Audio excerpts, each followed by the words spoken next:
The day my family took me to court, I didn't cry. I didn't scream. I simply sat there in the hallway outside the courtroom, staring at the wooden doors in front of me and wondering how a family could turn a home into a battlefield. That house had been the one place where I had always felt safe. It wasn't a mansion. It wasn't even particularly beautiful. It was an old two-story house on a quiet street, with a small garden in the front and a cracked stone path leading to the porch. But it was mine. Or at least I thought it was. My name was on the documents. I had paid the mortgage. I had repaired the roof. I had spent years working overtime to keep it.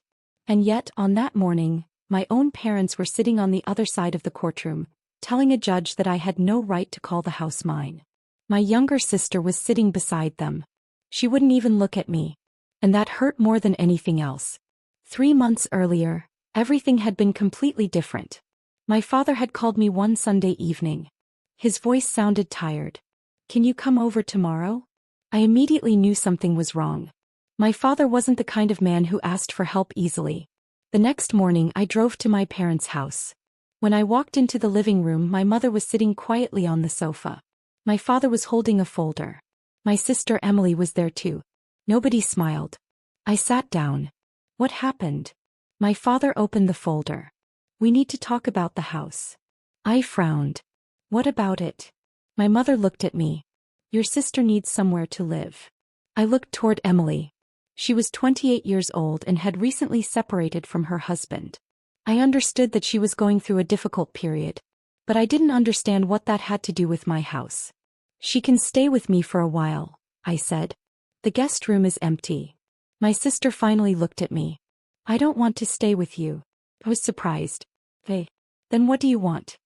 My father answered before she could. "She needs the house." I actually laughed because I thought he was joking. "The house?" "Yes." "Why?" My mother spoke softly. "Because you're doing better financially and Emily needs stability." I stared at them. "So you want me to give her my house?" Nobody answered. That silence told me everything. I stood up. "Absolutely not." My father looked disappointed. "You've always been selfish." Those words stayed with me. Selfish. I had spent years helping them. When my mother needed surgery, I helped with the bills. When my father lost his job, I paid several months of their expenses. When Emily needed money for college, I contributed. I never kept track. I never asked for anything in return. But apparently, the moment I said no, I became selfish. I left that evening angry but still believing this would eventually blow over. I was wrong. 2 weeks later, I received a letter. It was from a lawyer. My family was claiming that the house had originally been intended for my sister. According to them, my parents had helped me purchase it years ago and therefore had an ownership interest. I couldn't believe what I was reading. Yes, my father had lent me some money when I first bought the house. But I had paid every cent back. I had bank records. I had receipts. I had emails. I had everything. I immediately called my parents. My father answered. "Why are you doing this?" He didn't sound angry. He sounded strangely calm. "You left us no choice." "No choice." "You refused to help your sister." "I offered her a place to stay." "That's not the same thing." "It is when you're asking me to surrender my home." My father paused. Then he said something I'll never forget. "Your sister is family. You should be willing to sacrifice for family." I looked around my living room. At the photographs. At the furniture I'd bought. At the little marks on the wall from years of living there. Then I said, "I've sacrificed plenty." He hung up. A few days later, things became even worse. My sister posted a message online saying that her family had abandoned her during the hardest time of her life. People began commenting. Some of them didn't even know me. They called me cruel, greedy, heartless. One person wrote, "How can someone choose a house over their own sister?" I wanted to respond. I wanted to explain everything. But I didn't. Because I had learned something important. When people only hear one side of a story, facts rarely matter. So I collected every document I had. Every payment. Every receipt. Every conversation. I created a folder and labeled it, proof. Then I waited for the court date. The morning of the hearing, I arrived early. My lawyer sat beside me. My parents and sister were already there. My mother looked nervous. My father looked confident. Emily wouldn't look at me. When the judge entered, everyone stood. The hearing began. My family's lawyer spoke first.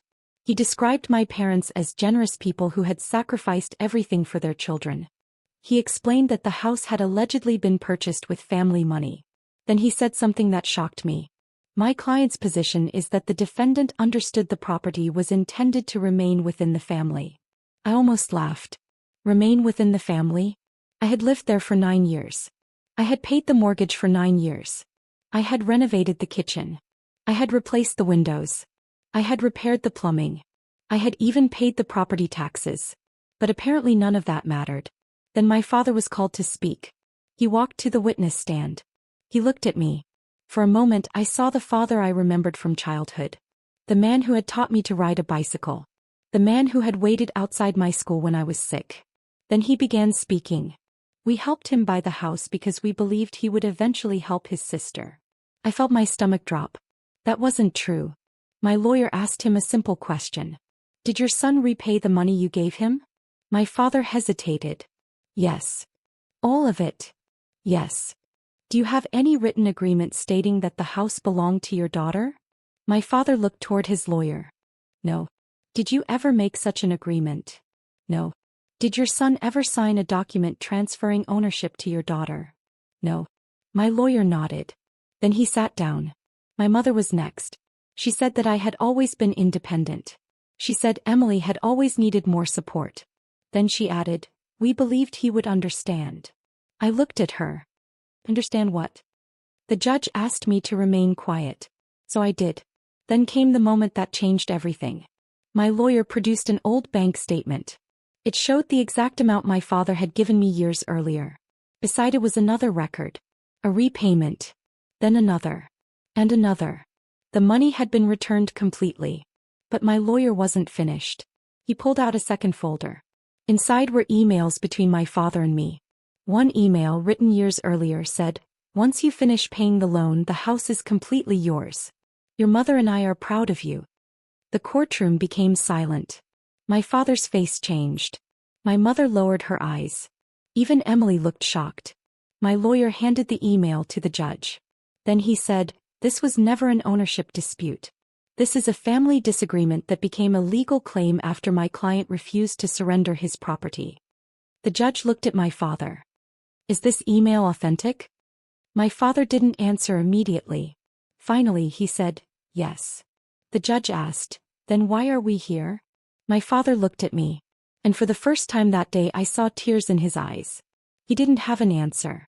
The judge requested a short recess. I walked outside. My sister followed me. Can we talk? I turned around. What is there left to say? She looked exhausted. I didn't know they were going to do this. I stared at her. You knew they wanted the house. I thought they were going to talk to you. They took me to court. I know. Emily, you told people I was abandoning you. He started crying. I was angry. So was I.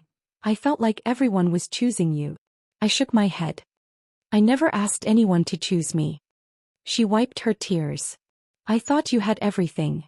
I looked back through the courtroom doors. Having a house doesn't mean having everything. She didn't respond. I continued. You know what hurt the most? She looked at me. It wasn't the lawsuit. It wasn't the money. It was realizing that my own family believed they were entitled to something just because I worked for it. She looked down. I was wrong. Those 3 words were the first honest words I'd heard from my family in months. When we returned to the courtroom, the judge delivered the decision. The claim against me was dismissed. The evidence clearly established that I was the legal owner of the property. My family's argument had no contractual or legal basis. The judge also ordered them to cover the legal costs associated with the case. But the legal victory didn't feel like a victory. Because I had won my house back. And lost something I couldn't put a price on. Trust. After the hearing, my father approached me. He looked older than he had that morning. I'm sorry. I didn't answer immediately. He continued. We thought we were helping Emily. You were helping her by destroying me? He closed his eyes. No. I could see he was ashamed. But we made a terrible mistake. My mother came over. He was crying. I'm sorry too. For years I had imagined hearing those words. I thought they would make everything better. They didn't. I finally said, I forgive you. My mother looked surprised. But forgiveness doesn't mean things go back to the way they were. My father nodded slowly. I understand.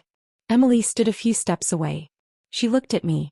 I don't expect you to trust me again. I nodded. That's probably the first thing you've said that I believe. Months passed. I kept the house. I changed the locks. I changed my phone number.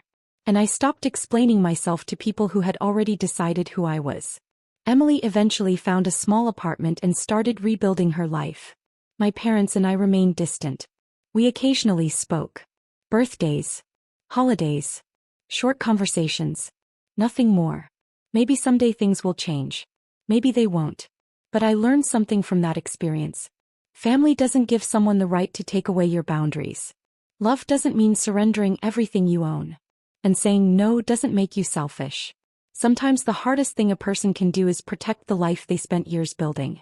That house taught me that lesson. It wasn't just four walls. It represented every early morning I had worked. Every late night I had spent saving money. Every sacrifice nobody noticed.